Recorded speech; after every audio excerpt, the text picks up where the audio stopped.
सीकर से खबर की करते हैं, जहां सीकर में श्री माधोपुर के सरगोट में जनसभा को संबोधित करते हुए मुख्यमंत्री ने कहा कि हमने आमजन से शेखावटी के क्षेत्र में यमुना का जल लाने की बात कही थी और इस पर हमने काम भी किया। साथ ही उन्होंने कहा कि लेकिन हरियाणा के चुनाव में कांग्रेस पार्टी ने उसके घोषणा पत्र में लिखा कि हरियाणा में कांग्रेस की सरकार बनने पर राजस्थान से किया गया यमुना जल समझौता रद्द कर दिया जाएगा। शेखावाटी के क्षेत्र में यमुना का जल आने से किसान को फायदा मिलेगा।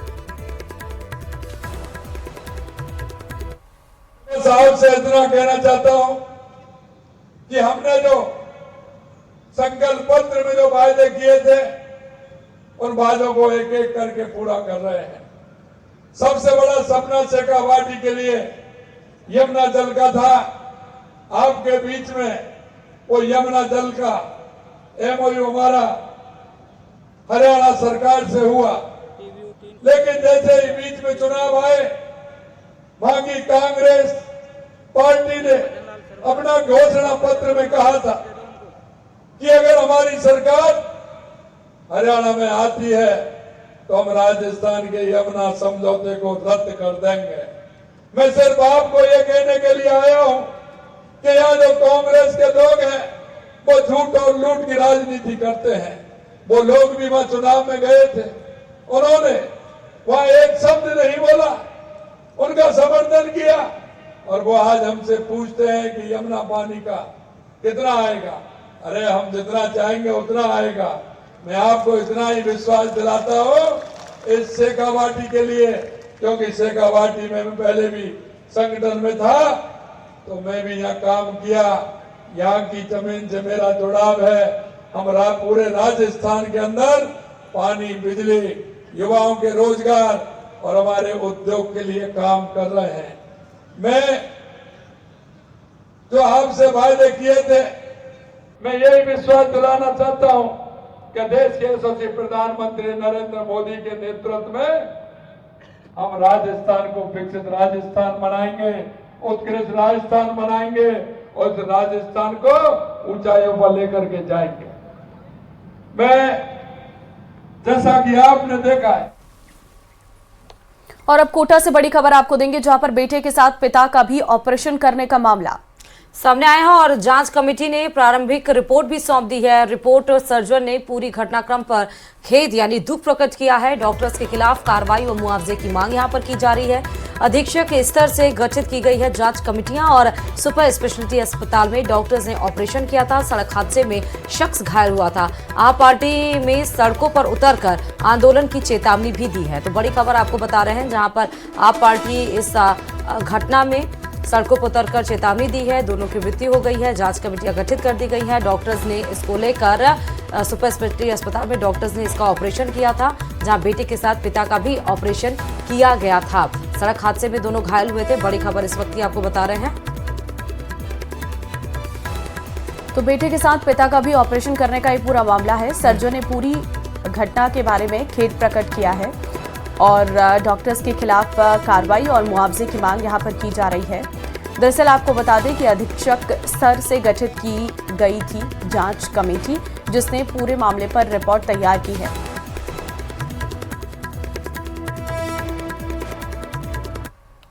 बीआरटीएस यानी बस रैपिड ट्रांजिट सिस्टम कॉरिडोर हटाने की प्रक्रिया शुरू हो गई है। यात्रियों की सुगमता के लिए बना बीआरटीएस कॉरिडोर पिंक सिटी में अब पूरी तरह हट जाएगा। करोड़ों की लागत से बना ये कॉरिडोर आखिर क्यों तोड़ा जा रहा है, इस रिपोर्ट में देखिए।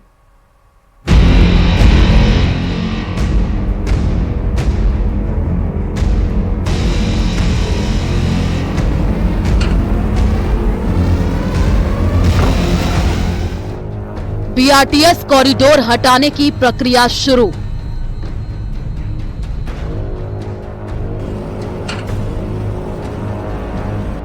यूपीए सरकार का फैसला एनडीए में फेल। अब जयपुर में होगा स्मार्ट इंफ्रास्ट्रक्चर।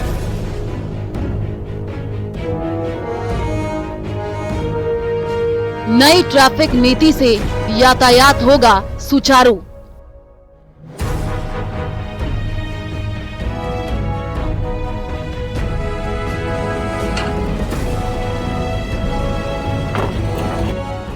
करोड़ों की लागत से बना बीआरटीएस कॉरिडोर अब पूरी तरीके से हट जाएगा। जयपुर विकास प्राधिकरण यानी जेडीए ने पिंक सिटी में सीकर रोड पर कॉरिडोर हटाने की प्रक्रिया शुरू कर दी है। रोड नंबर 9 से 12 तक डिवाइडर हटाने का काम भी शुरू हो गया है। जयपुर में चौमुख पुलिया से लेकर अंबाबाड़ी तक कॉरिडोर हटाया जाएगा। दिल्ली के बाद में राजधानी जयपुर से भी जो बीआरटीएस कॉरिडोर है वो हटना शुरू हो गया है। यूपीए गवर्नमेंट के कहा जा सकता है कि वक्त में इस बीआरटीएस कॉरिडोर का निर्माण करवाया गया था, लेकिन ये जो कॉरिडोर है कहा जा सकता है कि आम जन के लिए आफत बन गया था। ट्रैफिक जाम, बढ़ती रोड एक्सीडेंट की घटनाओं के लिए इस बीआरटीएस कॉरिडोर को जो है जिम्मेदार ठहराया जाता था। कुछ कहा जा सकता है कि रोड सेफ्टी जो सर्वे रिपोर्ट्स है उनके अंदर भी इस बीआरटीएस कॉरिडोर को ट्रैफिक जाम का सबसे बड़ा जो है वो कारण माना था। क्यों हटाया जा रहा है बीआरटीएस? कॉरिडोर से बढ़ा ट्रैफिक जाम, डिवाइडर के कारण दुर्घटनाओं में वृद्धि, आमजन और दुकानदारों को आवागमन से परेशानी, कॉरिडोर में बसें न चलने से फैली अव्यवस्था। सर्वे विशेषज्ञों जनता ने बताया असुविधाजनक। विधानसभा में बीआरटीएस हटाने की घोषणा के बाद अब वास्तविक स्तर पर हटाने की कार्रवाई शुरू हो गई है। कॉरिडोर वीकेआई इलाके से शुरू होकर अंबाबाड़ी तक चरणबद्ध तरीके से हटाया जाएगा। वहीं न्यू सांगानेर रोड और अजमेर रोड से भी जल्द कॉरिडोर को हटाया जाना प्रस्तावित है। कॉरिडोर हटने के बाद सड़क चौड़ी की जाएगी। साथ ही इन रूट पर JDA smart traffic management system लागू करेगा,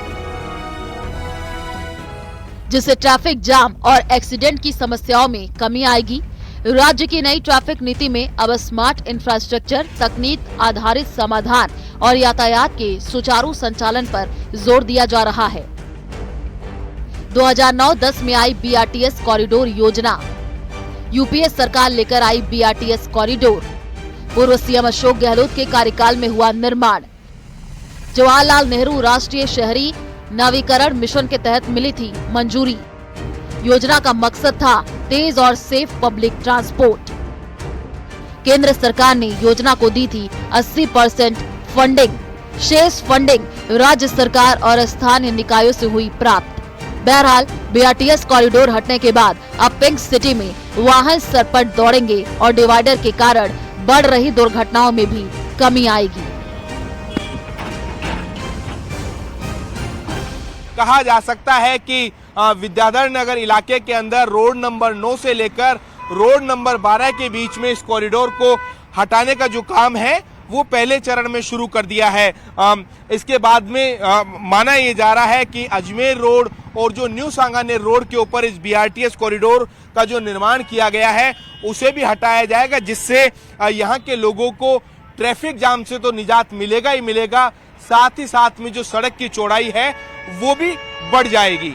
न्यूज 18 राजस्थान के लिए सहयोगी अविनाश शर्मा के साथ रोशन शर्मा की रिपोर्ट। और चलिए बात कोटा से बड़ी खबर की कर लेते हैं। एक बार फिर चर्चाओं में नया सरकारी अस्पताल आ गया है। अस्पताल में एमआरआई के इंतजार में मरीज की मौत हो गई, वो भी बैठे बैठे। नए अस्पताल में हुई 55 साल के कंसवा निवासी मरीज की मौत। एमबीएस अस्पताल में एमआरआई की सुविधा नहीं होने से भेजा गया था। देखिए, अस्पताल में एमआरआई के इंतजार में बैठे बैठे मरीज की मौत का मामला सामने आया है। एक बार फिर से ये नया सरकारी अस्पताल चर्चाओं में आया है। यहाँ पर मशीन तो है, लेकिन मशीनों का इस्तेमाल सही समय पर नहीं किया जा रहा है। देखिए, एमबीएस अस्पताल में क्योंकि एमआरआई की सुविधा नहीं थी, इस वजह से मरीज को नए सरकारी अस्पताल में भेजा था, लेकिन वहां पर भी एमआरआई के इंतजार में बैठे बैठे मरीज की मौत हो गई है। 55 साल उम्र बताई जा रही है मृतक की। कंसवा निवासी मरीज की मौत की खबर है। एमबीएस अस्पताल में पहले इलाज चल रहा था, लेकिन वहां पर एमआरआई की सुविधा नहीं थी, जिसके चलते मरीज को नए सरकारी अस्पताल में भेज दिया गया था। लेकिन नए सरकारी अस्पताल में भी कई घंटों इंतजार के बाद भी एमआरआई से पहले ही मरीज की मौत हो गई है। ये जानकारी इस वक्त सामने आ रही है। तो एक बार फिर से चर्चाओं में है नया सरकारी अस्पताल। अब देखना होगा इस पूरे मामले पर आगे क्या एक्शन लिया जाता है। अब खबर अजमेर से आपको देंगे, जहां पुष्कर में जल संसाधन मंत्री सुरेश सिंह रावत ने प्रदेश में जल प्रबंधन को लेकर बड़ा आश्वासन दिया है। उन्होंने कहा कि राज्य में किसी को भी पेयजल की कमी नहीं होगी। मुख्यमंत्री खुद जल प्रबंधन की निगरानी कर रहे हैं। सभी विभागों को अलर्ट मोड पर रखा गया है। बीसलपुर बांध में पर्याप्त जल भंडार है। पेयजल वितरण की जिम्मेदारी जलदाय विभाग को दी गई है। मंत्री रावत ने चेतावनी दी है, कर्तव्य में लापरवाही बरतने वाले अधिकारियों पर कड़ी कार्रवाई होगी। पार्टी नेताओं ने भीषण गर्मी में पुष्कर सरोवर के जलीय जीवों को बचाने के लिए जल्द से जल्द ऑक्सीजन प्लांट शुरू करने की मांग की और इस पर मंत्री रावत ने तुरंत नगर परिषद आयुक्त जनार्दन शर्मा से बात कर जल्द से जल्द ऑक्सीजन प्लांट शुरू करने और सरोवर में स्वच्छता अभियान चलाने के निर्देश दिए।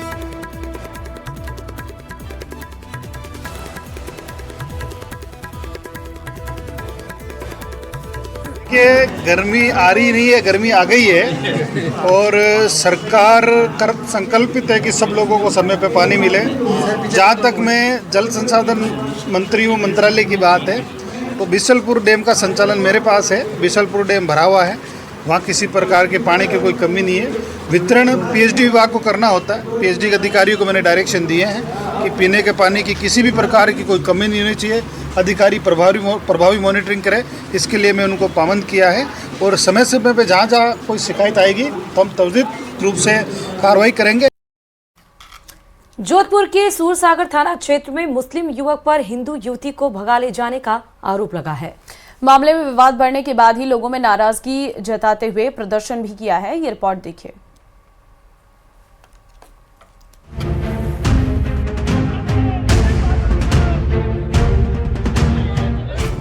हिंदू युवती का प्यार मुस्लिम युवक के लिए इतना बढ़ गया कि लड़की अपने प्यार के खातिर कोर्ट जा पहुंची। युवती मुस्लिम युवक से शादी करना चाहती थी, लेकिन प्यार की परीक्षा लेने हिंदूवादी संगठन के लोगों ने प्रेमी प्रेमिका को पकड़ लिया और मुस्लिम युवक पर युवती का ब्रेन वॉश करने का आरोप लगा दिया। नहीं, विरोध सर की कोई बात नहीं है। प्रेरणा वैष्णव हमारे समाज की बच्ची थी, हमारी अनुज थी।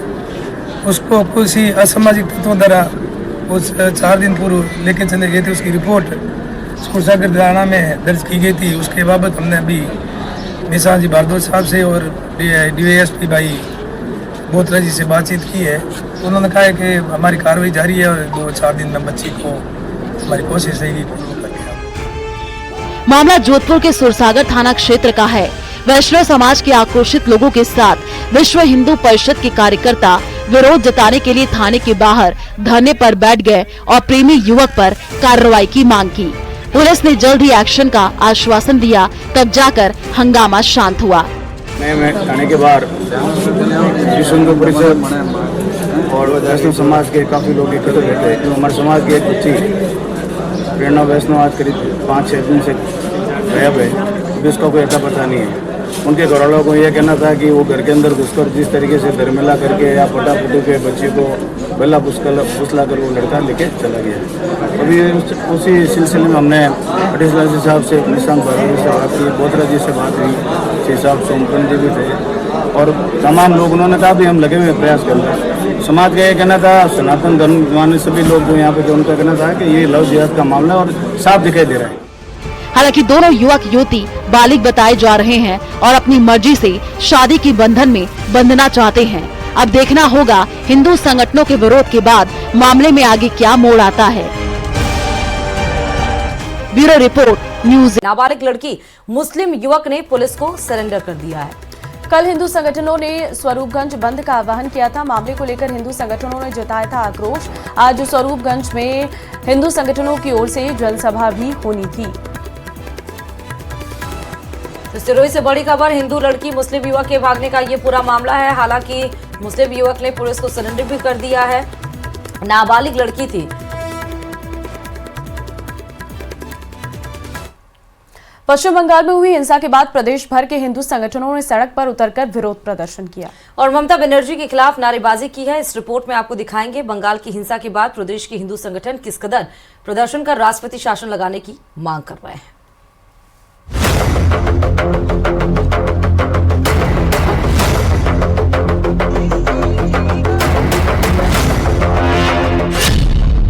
बंगाल टू राजस्थान, ममता बनर्जी मुर्दाबाद। प्रदेश भर में प्रदर्शन, प्रेसिडेंट के नाम ज्ञापन।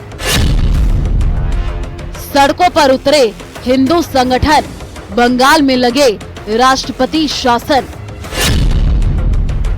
बंगाल में हिंसा, प्रदेश में उबाल। पश्चिम बंगाल में हिंदुओं पर हो रहे अत्याचार और हिंसा के विरोध में आज प्रदेश भर में प्रदर्शन किया गया। अजमेर, झालावाड़, बूंदी, डूंगरपुर, बाड़मेर, उदयपुर और चित्तौड़गढ़ से प्रदर्शन की तस्वीरें सामने आई हैं। विश्व हिंदू परिषद, बजरंग दल समेत अलग अलग हिंदुवादी संगठनों ने धरना प्रदर्शन किया और राष्ट्रपति शासन लगाकर उचित कार्रवाई की मांग की गई। अजमेर में हिंदुवादी संगठनों ने कलेक्ट्रेट पर प्रदर्शन करते हुए राष्ट्रपति के नाम ज्ञापन सौंपा और उचित कार्रवाई की मांग की गई। प्रदर्शनकारियों ने कहा कि अगर हिंदू हिंदुस्तान में सुरक्षित नहीं होंगे तो कहां होंगे। पश्चिम बंगाल के अलग अलग जिलों में हिंदू समाज पलायन करने को मजबूर है। उधर झालावाड़ में बजरंग दल, विश्व हिंदू परिषद, दुर्गा वाहिनी ने प्रदर्शन किया। हिंदू संगठनों के कार्यकर्ताओं ने मिनी सचिवालय स्थित जिला कलेक्ट्रेट पर नारेबाजी की, साथ ही घटनाक्रम की एनआईए से जांच करवाने की मांग की। प्रदर्शनकारियों ने ममता बनर्जी के पोस्टर भी जलाए। डूंगरपुर में भी विहिप सहित हिंदू संगठनों ने कलेक्ट्रेट पर प्रदर्शन किया और एसडीएम को ज्ञापन सौंपा। ज्ञापन में विहिप ने बंगाल में हिंदुओं की सुरक्षा की मांग की है। आज पूरे देश में 19 तारीख को हर जिला केंद्र पर हम ज्ञापन सौंप रहे हैं। इसी के लिए आज इस डूंगरपुर का सर्व हिंदू समाज विश्व हिंदू परिषद के बैनर तले ज्ञापन देने के लिए पहुंचा है। वहीं बूंदी में भी वीएचपी और बजरंग दल कार्यकर्ता सड़कों पर उतरे और हिंदुओं पर हो रहे अत्याचार का विरोध करते हुए कलेक्ट्रेट पहुंचे, जहां ममता बनर्जी सरकार के विरुद्ध जमकर नारेबाजी की और राष्ट्रपति के नाम ज्ञापन सौंपा। वहीं बाड़मेर में भी विश्व हिंदू परिषद के कार्यकर्ता सड़कों पर उतरे और पश्चिम बंगाल में हिंदुओं पर हुए अत्याचार का विरोध किया। विश्व हिंदू परिषद ने ममता बनर्जी सरकार पर कानून व्यवस्था बनाए रखने में विफलता का आरोप लगाया। संगठन ने पश्चिम बंगाल सरकार को हिंदू विरोधी करार दिया। तो पश्चिमी बंगाल में मुर्शिदाबाद में जो जिहादियों द्वारा नंगा नाच किया गया, वहां के निर्दोष हिंदुओं के ऊपर जो हमला किया गया, उनको सुनियोजित तरीके से भगाने का दुस्साहस किया गया। यह प्रदर्शन उसी के नाम पर है। वहीं चित्तौड़गढ़ में भी संगठन के पदाधिकारियों और कार्यकर्ताओं ने कलेक्ट्रेट चौराहे पर प्रदर्शन किया। संगठन पदाधिकारी ने कहा कि वक्फ कानून के विरोध की आड़ में संपूर्ण बंगाल को जिस प्रकार हिंसा की आग में जलाया जा रहा है, मुर्शिदाबाद में हिंदू समाज के लोगों पर हुए हमलों के खिलाफ आज उदयपुर में सर्व समाज के लोग सड़कों पर उतरे। विश्व हिंदू परिषद के बैनर तले समाज के लोगों ने कलेक्ट्रेट के बाहर प्रदर्शन किया। वहीं संगठन ने बंगाल सरकार को बर्खास्त करने की मांग की। पूरे बंगाल में धीरे धीरे फैल रहा है और एक सोची समझी रणनीति के तहत हिंदुओं को कैसे प्रताड़ित किया जाए, कैसे लांछित किया जाए, कैसे अपमानित किया जाए और कैसे उनको कमजोर किया जाए, ताकि वे अपना खुद के सीने स्वाभिमान के साथ बोल न सके।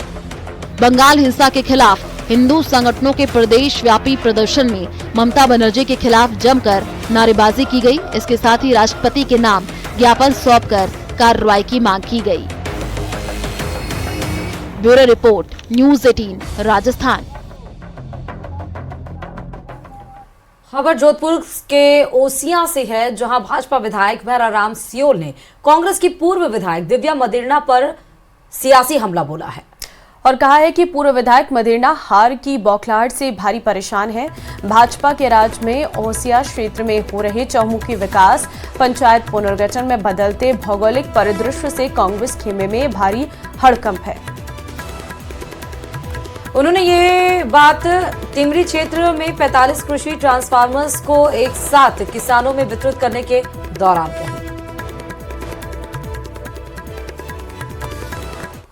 200 26 करोड़ रुपए सड़कों का लाके दे दिया। इसलिए आपके अंदर इतनी बौखलाहट आ गई है। चारों तरफ ओशिया के चारों खबाड़ा के अंदर, आपके गढ़ के अंदर, टुंडी के अंदर भी पंचायत समिति लाके दे दी। आपकी आंखें फटी की फटी रह गई। भैराराम सिंह ने ये क्या जादू कर दिया।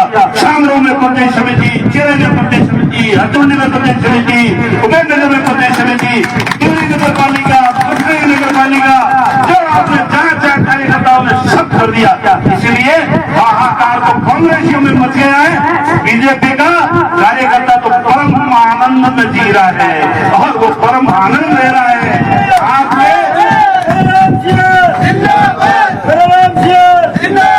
अब आपके 2028 से सपने भी चकना शुरू होने वाले हैं, 30 में भी होने वाले हैं, 42 के अंदर भी होने वाले हैं।